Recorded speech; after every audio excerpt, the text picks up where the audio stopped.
Okay, well, I think we will start and others can join us as they log in. Hello and welcome, and thank you for being here. I'm Meg Milligan, Associate Professor of Psychology at Troy University, Phoenix City campus, and also your host. A few basic etiquettes. Video is up to you. Please keep your audio muted unless you're asking a question or presenting, of course.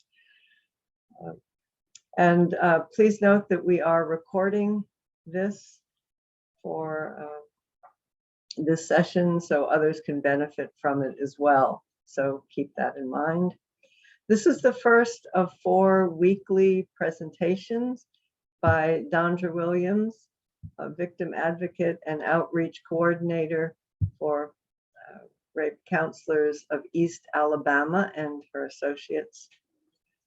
This is a tremendous regional resource for us and source of information for everyone. So we really appreciate your being here and these opportunities that we have. With that said, I will turn this over to Dondra to introduce herself and RCEA. And again, thanks for being here. Thank you, Dr. Milligan, for that nice introduction. I am Dondra Williams from the Rape Counselors of East Alabama, and I'm going to take a moment and share my screen at this time.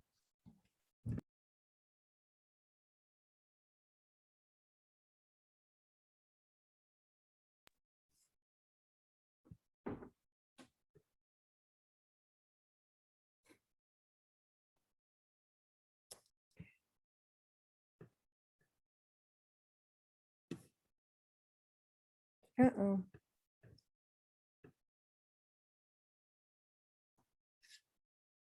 Okay, so as I said, we are from the Rape Counselors of East Alabama. Our office number is located on this slide, as well as our 24-hour hotline, which we will explain to you later on in this presentation, as well as our email on how you can contact us. So the Rape Counselors of East Alabama is a nonprofit organization, and we serve victims of sexual assault, also their families and friends in the Alabama counties of Lee, Macon, Chambers, Russell, and Tallapoosa County. So we have the whole eastern side of Alabama. Our executive director is Vicki Deering, and she has ran the agency for about 20 years. I'm Dondra Williams, and I serve as the outreach and advocacy specialist. So I engage with the community and I coordinate the volunteers and those of that nature. Amanda Carpenter is our victim advocate and outreach specialist, and she deals a lot with victim services. And she deals with victim services, and she does a lot of things with the judicial system and of that nature. And then we have Holland Myers, who is our prevention educator. We also, our agency relies on volunteers and interns to help our organization run and provide the services that we do in the community. And today we have with us 3 of our interns for spring 2022. We have Claire Lieberman, we have Mary Selwyn Arnold, and we have Rachel Grove. And I would just like to add that Rachel Grove was very instrumental in making this connection and helping us to get this presentation together. So thank you for that.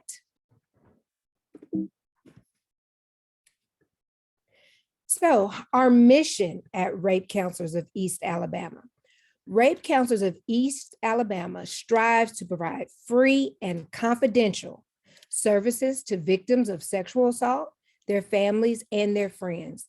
It is the goal of RCEA to reduce the physical and psychological trauma of sexual assault, enhance treatment and recovery, increase reporting of sexual assault, and decrease incidences of sexual assault through education and community involvement. RCEA provides direct services for prevention education by conducting community education on safe dates, healthy relationships, and prevention to community youth.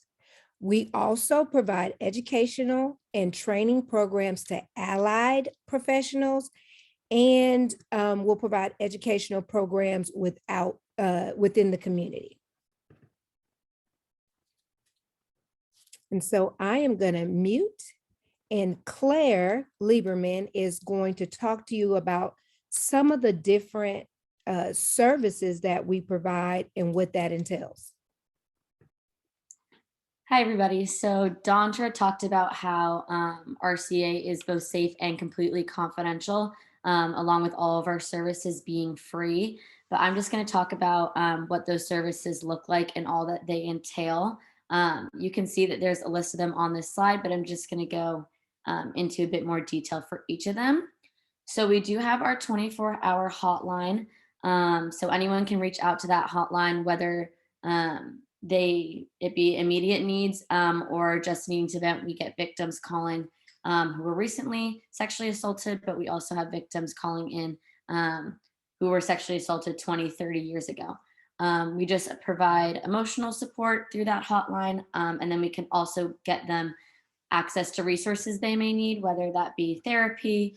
If they do need to go get a rape kit done, we can find like medical clinics or hospitals closest in their area where they can go. Criminal justice support, anything like that, we can talk about that with them on that hotline. And then that kind of leads me into our medical advocacy portion. So that's also 24 hours. So either we can be contacted by victims or by local hospitals if a sexual assault victim comes in. And that can just look like being that emotional support for them. We can get them clothing, toiletries if they need them at the hospital. We can also be in support of if they come into the hospital with sometimes family members, siblings, parents, friends will come with them. So we can also sit with them. We can also be an advocate for them while they're getting their SANE kit done and help the SANE nurse, which is a sexual assault nurse examiner. So that can just look like getting paperwork for them if they need it, since they don't leave the room through the duration while that kit's being done. And then we can also give criminal justice advocacy. So that can look like reaching out to attorneys, going to police stations if they want to file police reports or press charges. We can go to any court hearings with them, any court appearances, any kind of meeting with them just for that support aspect. With all of this, we're not really giving advice. We're kind of just listing out their options and supporting them in whatever option they want to pursue, whether that be all of them or none of them. Sometimes victims will just want someone to vent to on the other side of that hotline, so we could do that as well. And then, like we said, Holland does our prevention education. So that would look like going into local schools, whether that be colleges, high schools, middle schools, elementary schools. We even do like younger kids, like kindergarten and pre-K. And we just tailor that education, obviously, to the appropriate crowd. And we can also go into child development centers and just kind of giving education like Aaron's Law, good touch, bad touch, or wrong touch, right touch, just stuff like that. And then Dondra, like she said, she does more of that community outreach portion. So that can look like stuff like this, but we also do presentations. Yesterday we went to a seminar and we like set up a booth and table just talking about our resources, trying to get some volunteers through the nursing school at Auburn, but also just like spreading the word for who we are and what we are, since we're not tied to universities and stuff close by. It's important for us to show that we do serve those 5 counties and kind of all that we serve. And then just that overall awareness, like I've been talking about, getting our name out and making sure that everyone knows all that we provide and that it is free and confidential, so they don't have to pay for any of the advocacy they get or any of the services that we provide them with. And in order to do some of these things, we work closely with different agencies and resources in the communities. We work with our local law enforcement agencies, which are the police departments, the sheriff departments in those counties. We also work with East Alabama Medical Center as far as for the medical advocacy part of it. We work with the same program and the same nurse there. We work with the fire departments and EMS. We work closely with the universities. So we work with Safe Harbor and Title IX at Auburn University, Tuskegee University. Now, as far as Russell County is concerned, we just actually acquired the county of Russell County within the last couple of months. So we're just now beginning to move into the Russell County area to provide our services there. Also Southern Union and Opelika and Valley. Okay, so that wraps up what we aim to do. So then, what is sexual assault? You might have also heard the term rape. You might have also heard the term sexual violence. So, is this my slide? I can do it. This is mine, yeah. Okay, there you go. Okay, so what is sexual assault? And sexual assault is any unwanted sexual behavior that makes a person feel uncomfortable, threatened, or scared. This can refer to molestation and fondling, but also includes rape.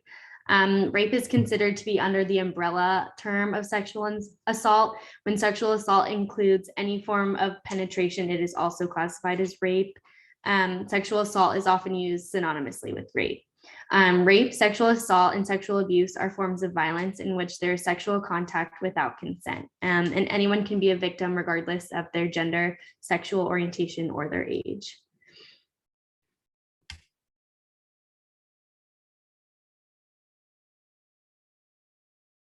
And then some statistics regarding sexual assault. 1 in 6 women and 1 in 33 men have experienced an attempted or completed rape in their lifetime.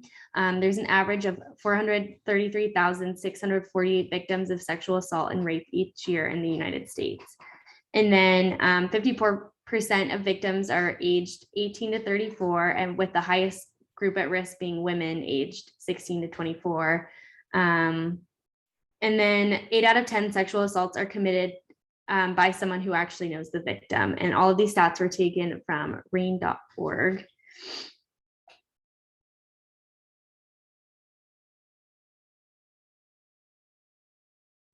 Dondra, you're muted.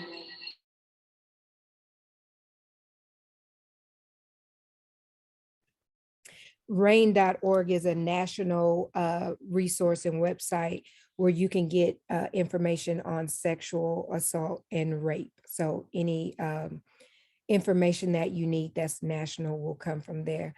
So now we will play a little game. It's called Myth or Fact. And our wonderful intern, Mary Selwyn, will go ahead and lead with that. Okay, so we're gonna play Myth or Fact, and if y'all will just put in the chat whether you think it's a myth or fact, that would be awesome.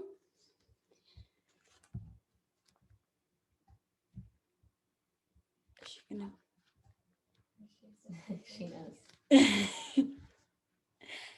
Okay, so myth or fact, most sexual assaults occur in public or outdoors.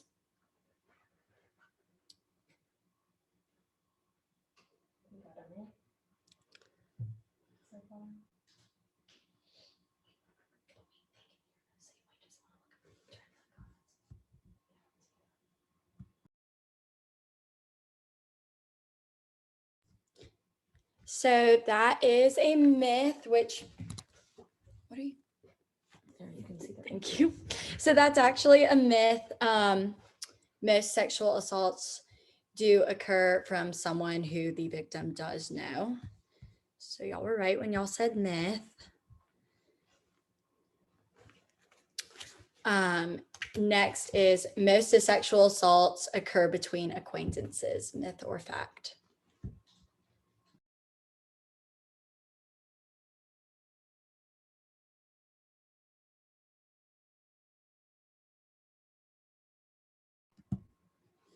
And yes, that is a fact. Most sexual assaults do occur between someone the victim knows. Sexual assault is about sexual desire, myth or fact?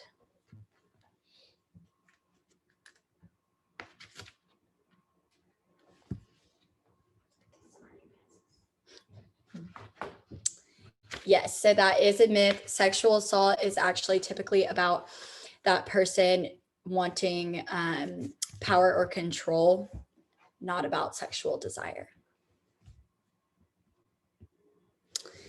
And then myth or fact, serial rapists are common.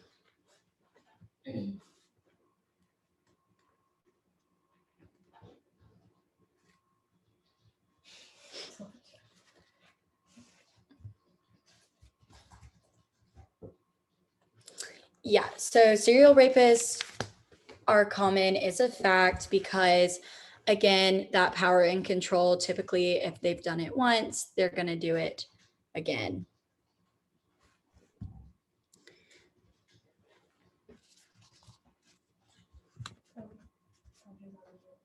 Dondra, you're on mute. And because rape is something, sexual assault is something that goes underrated a lot in the world.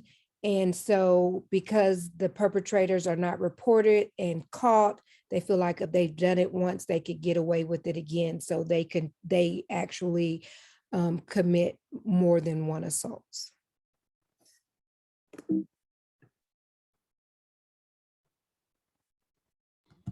And then myth or fact, if there is not a clear no, it is okay to have sex with someone.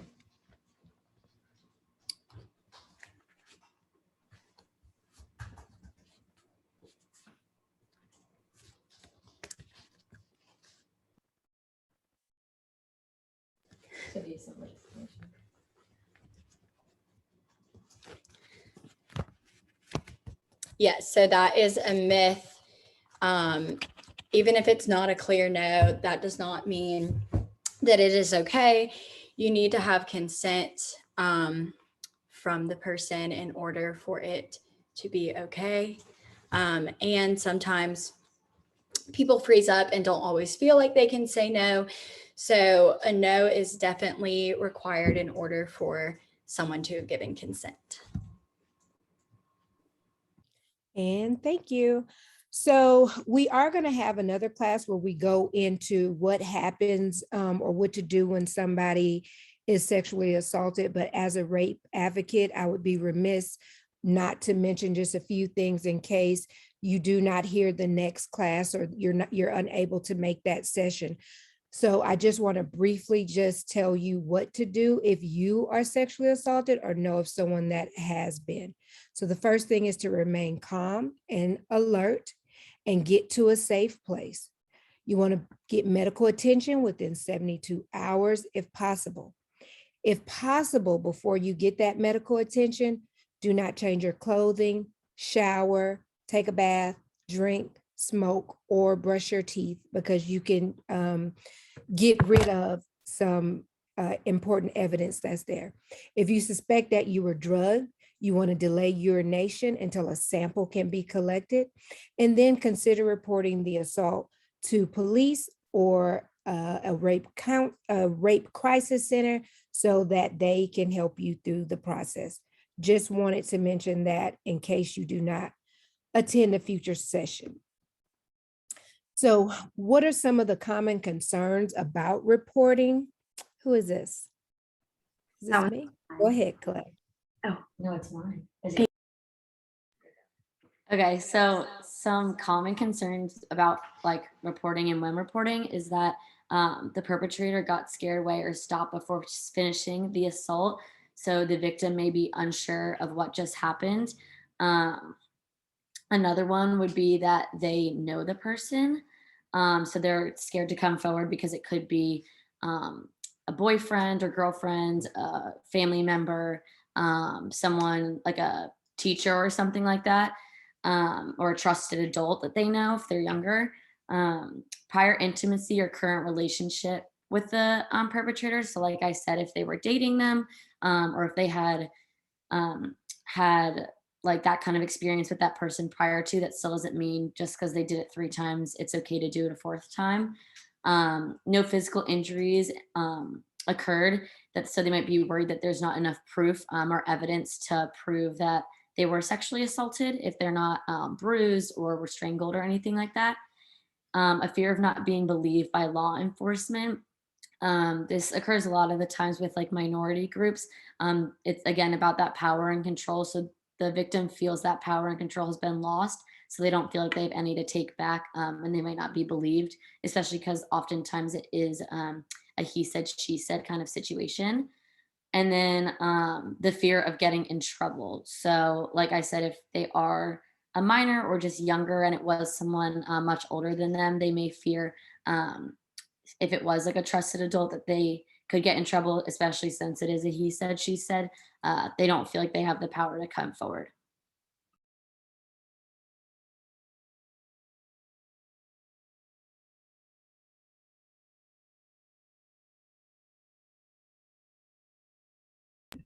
And then for reporting to the police, there's actually no statute of limitations on when a victim can report a rape to the police. You don't have to report the rape or press charges to have a rape kit done, but a rape kit has to be done within 72 hours in the state of Alabama. And if you report it to the police, you don't have to technically press charges either. You can just come back to it at a later time. And if a survivor is unsure about reporting to police, a Jane Doe kit can be provided. This process gives you a chance to safely store the evidence should you decide to report at a later time. And then the rape kit is kept at the hospital for 90 days under Jane Doe.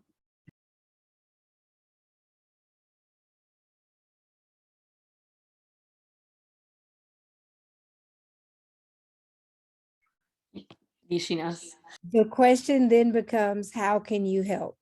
As we said, all of those resources that we gave are for you to use for yourself and just for you to be aware of the different resources and agencies that are in your area or in this area. And they also have centers like this because we fall under the Alabama Coalition Against Rape, but there's also coalitions in most states. I know some Troy students are online and they're on different parts of the world, but there are agencies like this in many places that you could reach out to. And if you go to rain.com, that is where you would be able to find out where the nearest agency to your need is, to your location, geographical location. But how can you help? You can volunteer. Rape counsel, crisis counseling agencies use and nonprofits rely on volunteers as we do. So you can volunteer in different capacities, which may look like hotline volunteering, medical advocacy, some of our community outreach, and also prevention education. Also, we do internships for different programs to include the School of Social Work. Some psychology students need internships, human families and development need internships. And then we have students that just seek out internships for their own professional growth, as well as resume builders. So if this is something that's near and dear to your heart, you can reach out to us for ways that you can help. Also, your personal use. You can use this of yourself, a friend or family member, or any community agencies that you work in, and just to help them with a resource if they are ever a victim of sexual assault.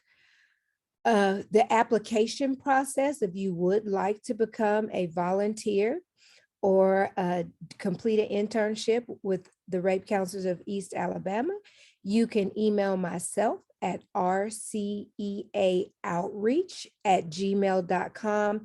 And I'll be happy to walk you through that process and the training that is involved with that. We would be glad to have you. Before we leave, I wanted to give one of our interns the opportunity to tell you a little bit about what it is to be an intern at the Rape Counselors of East Alabama. So Rachel, if you could share, please. Okay, so I'm Rachel. I'm an intern here, obviously. I go to Auburn University and I'm a human development and family science major. So we have to do an internship as a part of our curriculum. So I chose to do mine here. And a little bit about what we do. It's hard to put it into like one formal sentence. We kind of do a little bit of literally everything.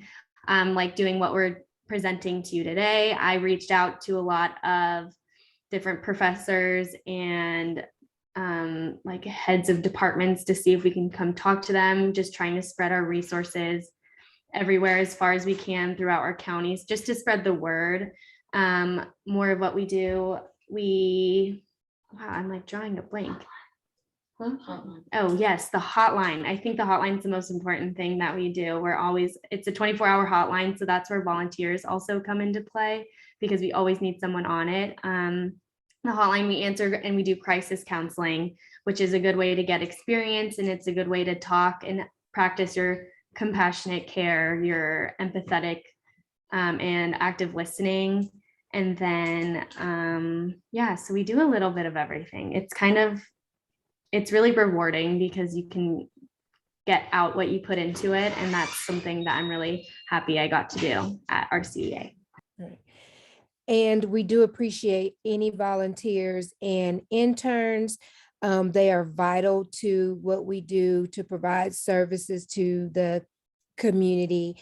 And we, as a staff member, we make sure that we support our interns and give them what they need. So again, if that is something that you're interested in, feel free to reach out.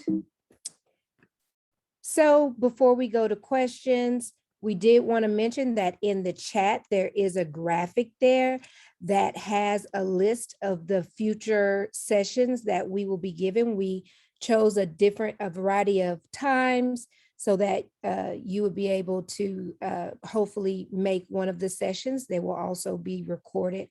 We also would like to thank Dr. Milligan for allowing us the opportunity to spread our services and resources. So we do appreciate you. Thank you. And that is the end of our presentation. If you have any questions, we are open for questions. If you watch the recording, you can email any questions that you have for us. I can answer the most recent question in the chat. I think an internship can be designed to fit the specific student's interests and academic needs. We offer like course credit and everything. So, but like for my needs, like I really was drawn to the medical advocacy aspect as well as the hotline, just so I could get more hands-on experience with victims and survivors. And I think if you're interested in more like doing grants, or you're interested in outreach or prevention education, if you have any of these interests, you can kind of tailor it to fit that. And I don't think we all kind of do everything, but like, if you like something a lot more, you can really like put all of your attention into that and get what you want out of it. Yes, and also with the different requirements for internships as far as being tailored, like the School of Social Work, if it's undergrad, they require one thing. If it's a master's of social work, they require one thing. And then we do different schools as well. So what we do is we sit down with that school, that student, that professor to see what requirements and what competencies it is that they need to meet. And we do tailor our internships for that specific student if we're a good fit. Do you recommend any formal agreements with the university? For example, Troy University, we have a number of programs that could probably be mutually beneficial. Do you need any formal agreements, or should this be done on an individual basis? We do go through the formal agreement process. We actually already work with Troy We have had Troy students from online, and we've also had some Troy Masters of Social Work students. So we have worked with the social work department before with Troy. So we do go through the formal process with that,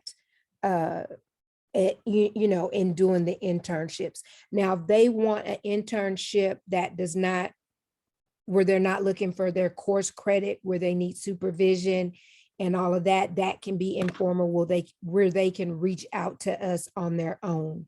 But yes, we do work with the Big Troy. We've also had virtual, because of COVID, we've had to make arrangements to have like virtual internships, so that we do a formal process. And what does, yeah, Annette or Shelley have any? Yes, I was going to follow up on that. So I am in the counseling division, faculty in the counseling division, and the clinical director for the counseling programs, mostly with clinical mental health. And we have, because we're accredited with KCREP, we have very specific requirements for sites and site supervisors. So the site supervisors would have to have, for example, a license as a professional counselor and so many years of experience. Is that something that could be offered? So, okay, so what we have at our agency right now is myself, which is a licensed social worker. So we don't have a LPC. Now, we have had where we were like task supervisors, and they had an outside individual supervisor. Okay, So does that make sense? sure. And, So and some flexibility in having a licensed social worker. I'd have to look at it specifically. But I Right, just kind of was my questions as far as what license. right. Thank you. You're welcome. Yeah, it sounds like something you could talk with each other about. There could be some Yes, ma'am. possibilities. That's tremendous. Great. Thank you. I know that Miss Annette asked a question prior in the chat. It was referring to our myth versus fact game, and it was about, she asked for the statistics on how common serial rapists are, because we said that was a fact, and most likely it will happen again. And we got that statistic from rain.org. So I just pulled up some other information regarding that. And it was talking about how like surveyed out of 1,000 suspected rapists, 370 of them had at least one prior felony or conviction, including 100 of them who had 5 or more felony convictions. 520 of those 1,000 predators would be released either because of posted bail or other reasons while awaiting trial. So that means that they have that opportunity to do it again because they're not being held in prison, especially because a lot of the times, even if charges are pressed, that doesn't mean that that person will be convicted by a jury or even go, because how it works is like it goes to a true bill or a no bill. So if it's a true bill, it will go to trial. But if it's a no bill, the jury's pretty much already said that there's not enough evidence. So that person's going to be released. Again, assuming that then they feel like they've gotten away with it so they can do it again. And then the last statistic on that is that 70 of the released predators will be arrested for committing another crime before their case is decided. So again, a lot of the times, like whether it's just being a prior criminal of a different felony, that's very common, but also it's very common that they're just not being held responsible, because people don't feel like they have the power to press charges, whether it's about being not believed or they don't feel like they have a strong enough case. Or even if they were, it might not even end up in a conviction Right. or time in jail. Right. So did we have any other questions in the chat, ladies? Yeah, I think that question, serial rapists are common. I think that needs clarification, because it's. I think most of us are thinking in terms of most, most rapes occur due to acquaintance, and not necessarily serial rapists. I think that was Right. So the word, okay, so the word serial means more than one time. So take, for instance, someone being molested by a family member. Mhm. Usually the family member has molested that person more than one time and they felt like they could not speak up, right? So they didn't tell. If it's a close, even if say it's a close family friend, it is your your dad's best friend is molesting you, fondling you, or taking advantage of you, or it could be a babysitter of a family friend. A lot of times that person, one of the reasons they don't report is because, oh my gosh, did I do something wrong? And my family's going to be mad at me. So that gives that person the opportunity to reassault that person, but as well assault other people's. So if they're doing it more than once, it becomes a serial thing. So Be serial, like with serial killers, it has to be more than 3 times, and there has to be a cooling off period between events. But I think clarification, just because when you think this is common, that means in the general population, so that there's a lot of people out there being serial rapists. Yeah, exactly. Yeah. Instead of it being, yes, if they do it once, they're higher likelihood of them doing it again. So just some clarification in the question of what's common and who you're referring to, the general population. right. Okay. Yes, I understand that. Yeah. Yeah. Just so it's clear. Yeah, thank you. No, I get it. I thank you for that. Okay.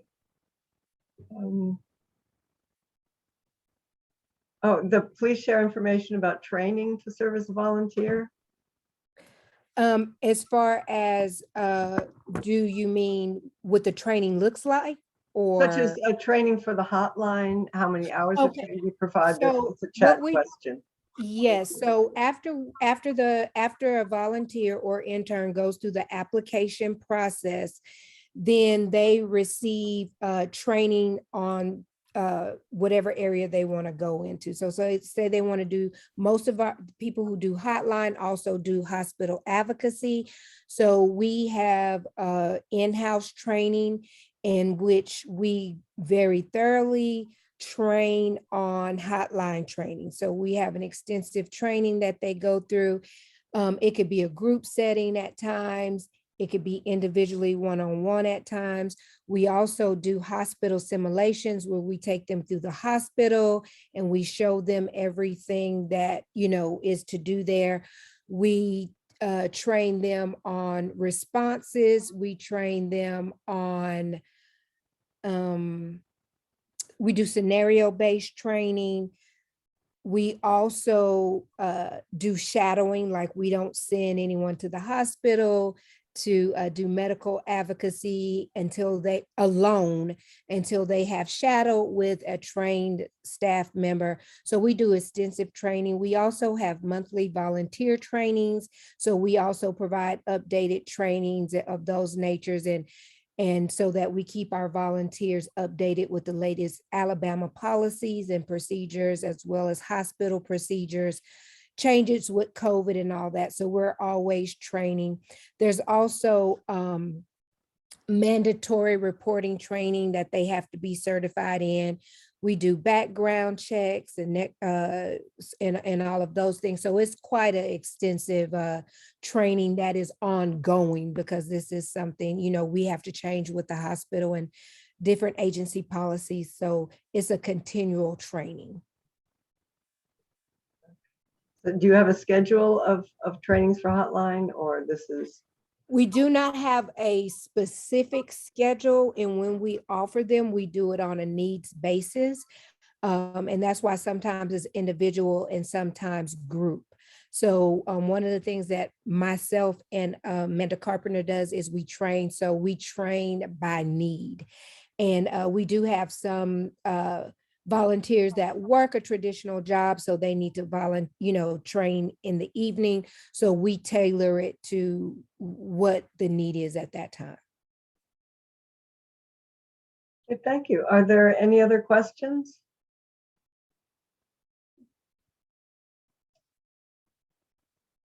Well, thank you all for being here, Dondra, Claire, Rachel, Annette, and Shelley. And I really appreciate your presentations and look forward to the others. We have these weekly, the next 3 weeks. So, and we will post this recording so that it will reach a much wider audience. Many people are expecting to be able to see this. So thank you again. Okay, thank you for having us, and we will see you next week. Thank y'all. Bye. Thank you.